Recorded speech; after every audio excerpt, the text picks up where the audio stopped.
of the workforce. We're going to have this conversation with a man who was at this table 2-3 years ago, and when it comes to AI and tech, he's like the top-notch person to go. His name is Dr. Anthony Harvey, and he is a Chief Technology Officer with the Metropolitan School District of Wayne Township in the U.S.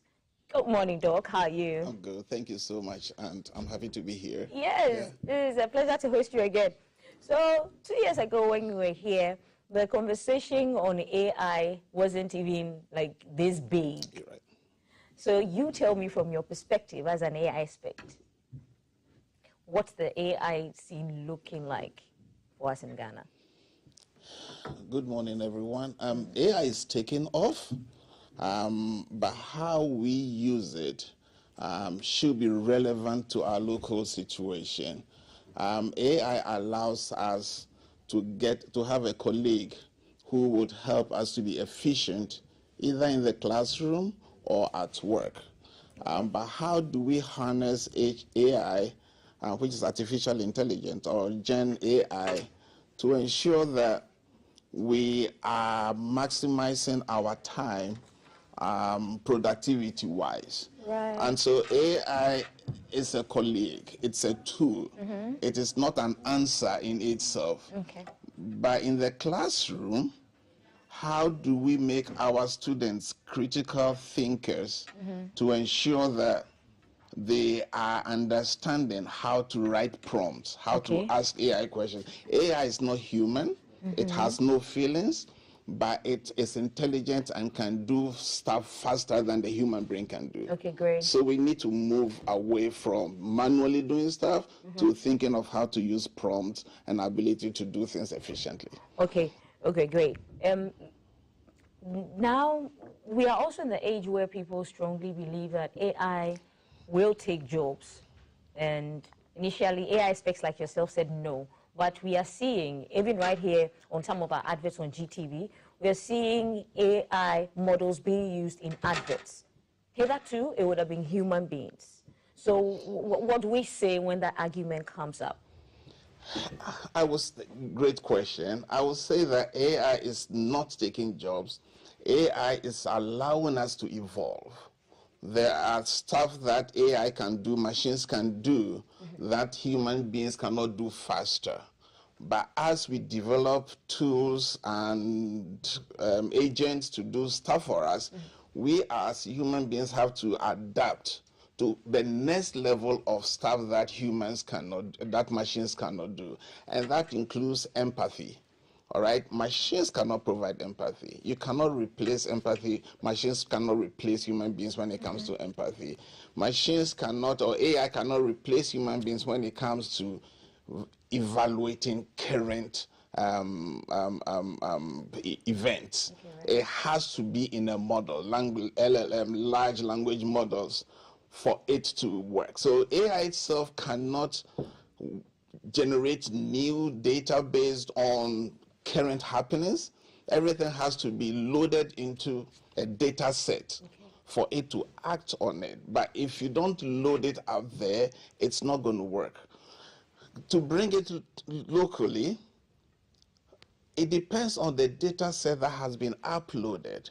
If the data set is European or North American and we don't have African or Ghanaian data, information that you are pulling out of AI could be skewed, because when you ask AI for something, it's going to go through a large amount of data. But we have data on Ghanaian agriculture, Ghanaian weather, Ghanaian languages, Ghanaian herbal medical practice. We don't have those unless we consciously upload that data into the language models. We are still going to be indoctrinated by the European and American models that are correct. So it's feeding the beast. And if we don't start from the classroom where we are engaging our students to say it's not just ChatGPT or Gemini or Copilot or Cloud, it is how you think. Where do we want to be in 15, 20 years? Are we planning towards this, or we are all ChatGPTing our world out? That is where we are. Machines cannot replace humans. But as machines start working efficiently and faster, human beings have to evolve to something higher to be able to control the machines. Like what? Evolve into what higher thing? I'm talking about critical thinking. Okay. I'm talking about the sciences. I'm talking about making sure that we are not even writing code. We are feeding the machine with information. So how do we get researchers to pull off this data set or data centers to be able to build data centers in Ghana so that the data centers are not all over the place, US or Europe or South Africa or other countries. We have our own. We should have a local data center. What is our governance document indicating, or what plans do we have as a government to make sure that we are evolving and building our own data centers in collaboration with Microsoft or Google or AWS, any other company that's willing to partner with us? We need to make sure that we are engaging. And our students' mindset, adaptability, critical thinking, and all those kind of stuff are mindsets that we need to imbue into our students now. Because AI is not going anywhere. It's only going to get better. So it will be scary when we are way behind and not catching up. And if we don't do it now, our kids 20 years going forward will not have the skills to be able to do the stuff that are being done in LinkedIn and in Microsoft. We will still be doing manual, looking for pens and papers yes. to be able to write, right? But then let's call facts. In Ghana, even in Accra, some people don't even have internet service, like 24 hours. So how would you tackle it if, for instance, the government gave you the go-ahead to tackle that? How would you tackle that challenge, for instance? Research has shown that we need to control screen time, both in children and in adults. Staying on the screen for so long affects your mental health. So we need to make sure that we are building the infrastructure to supply constant electricity and cheaper internet to all communities. It should be like one of the utilities that we sell or we manage. It has, because that's our machine. That is what we need to step up into the other world or into the developed world. So for me, it is not how long you spend on your device, because I want you to get off the device and do other stuff. Read, go out and walk. I don't want you to spend more than 10 hours continuously on the device, because it's not good for the child's health, it's not good for the adult health. And so we are, as partners, government and users, need to prioritize our spending. Do we want to spend on roads and electricity and water and internet? Because now I can use AI on the internet or AI to reduce my walking and my driving. If I can get AI to give me some answers, I wouldn't have to drive for 2 hours in traffic to go get that answer. So the economy is there. Savings and road and traffic, all this can be impacted by the decisions that we make from home, whether to go or not to go. So it is a priority for us to make sure that AI, the utilities that support AI are there, which is electricity, stable electricity, and cheap internet, because we can't do anything with that internet these days. You will be lost if your phone goes off. You'll be lost if your GPS doesn't work. You'll be lost if your radio or TV doesn't work. Doug, we appreciate your submissions, but this is you operate in the United States, yeah, where in a second, you type in and then you get your answers. Yeah. All of these things are happening. So that's happening on your side. So maybe it's a bit, but like even in Ghana, we do not even have regulations. For instance, can you tell us like the top 2 policies you think we should adopt if we're going to, use AI well and positively in Ghana? One thing that I've always been stressing to my team has to do with privacy. Privacy is so important in AI. Where does your privacy start and where does it end? How do you make sure you don't encroach in other people's privacy? So documents or governance documents that we have to create include making sure that our privacy policies are strong and availability is made to everyone, both in the hinterlands or countryside and in the cities or towns.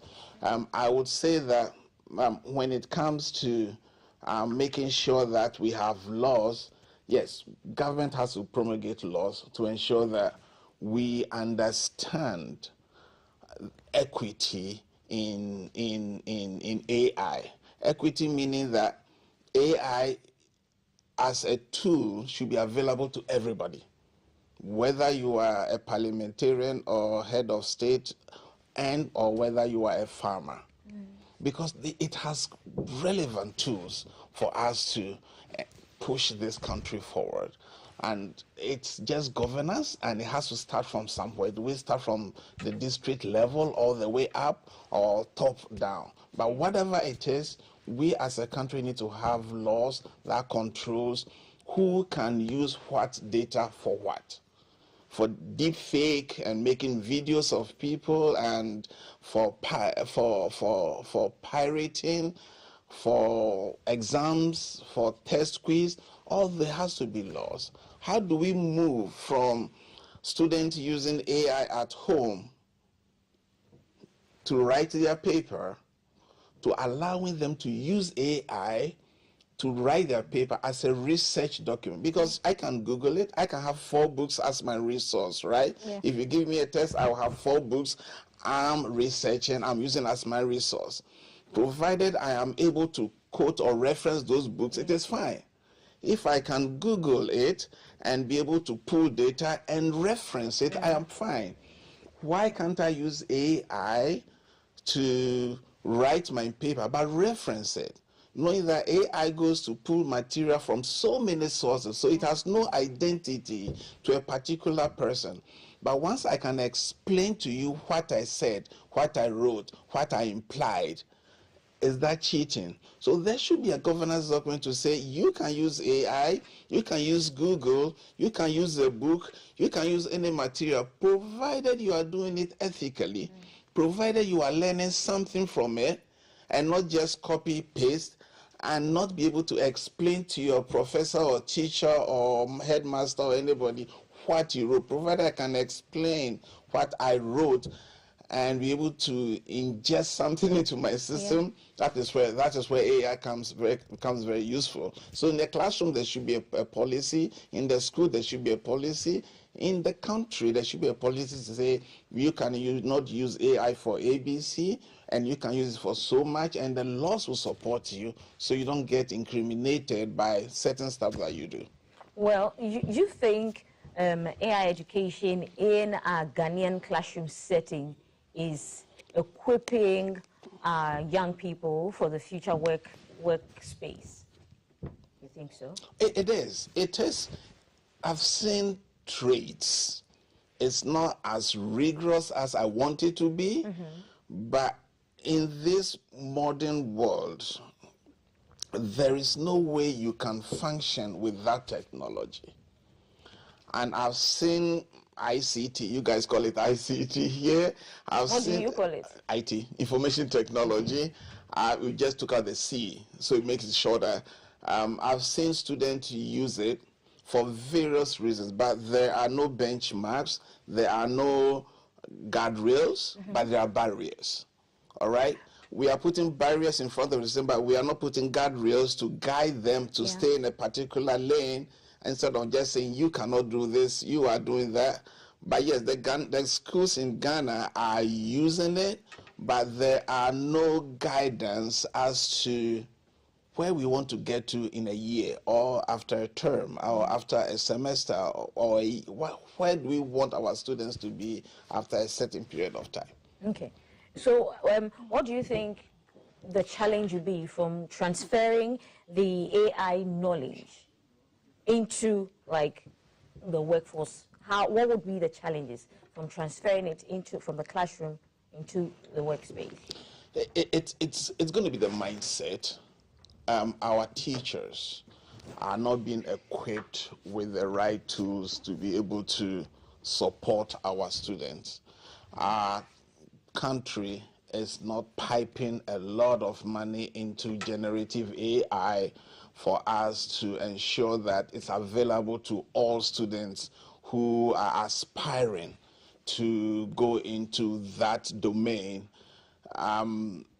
It's both budgetary and mindset, and if we don't coach our teachers or transform them from being the same teacher training, paper pencil mindset to using technology to enhance students' thinking, because this generation of students are touch screen student world, right? And they are already using it, but how do we harness it and make sure that we are getting ready for the workforce? Because the current workforce is automated.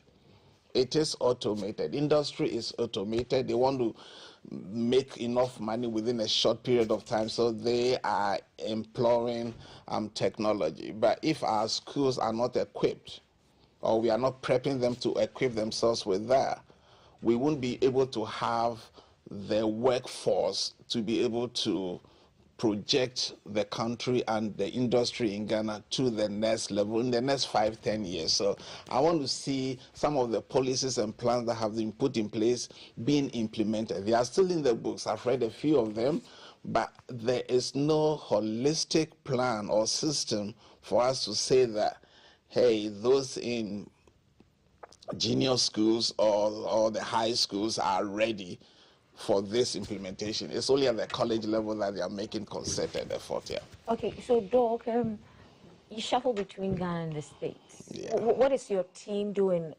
Have you been doing any programs, reaching out to arms of government to help in advancing IT?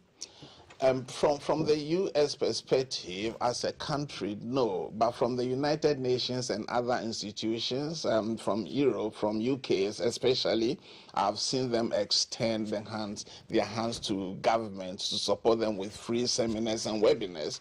But those webinars and seminars will come and go.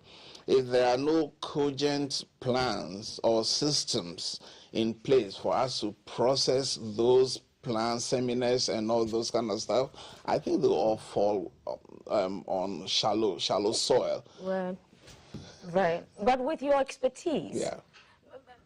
maybe you should just walk to see Honorable Sam George, perhaps, about the issues with the telcos and data and whatnot. You should be doing something. I believe My team will follow you around. Let's do it. Yes, but I believe please, in the forces below. I believe in not indoctrinating. I believe in imbuing the schools at that level with that mindset, because that will galvanize, that will push the top. If you go to the top and you try to push down, it is like suppression. But when all of us down here think that this is what we want to do, and we change curriculum, and we change mindset, and we invest our CDs in the areas that we want, those at the top would automatically for us, because the masses want to do this. We go to the top, it's going to be like another mandate, right? They want us to do this. But then it has to be hand in hand. Well, the budget has to be there, the will has to be there for that marriage to work. Okay, let's begin with the Minister for Education. We should be heading towards that side. Let's do it. And then the conversation can start. Thank you so much, Doc, for coming. Thank you so much. We've been having a conversation with Dr. Anthony Harvey. He's a Chief Technology Officer with the Metropolitan School District of Wayne Township in the United States, and he's been our guest on having conversations on how to transfer AI from the classroom to the workforce. We'll take a break. When we return, there's more on the show.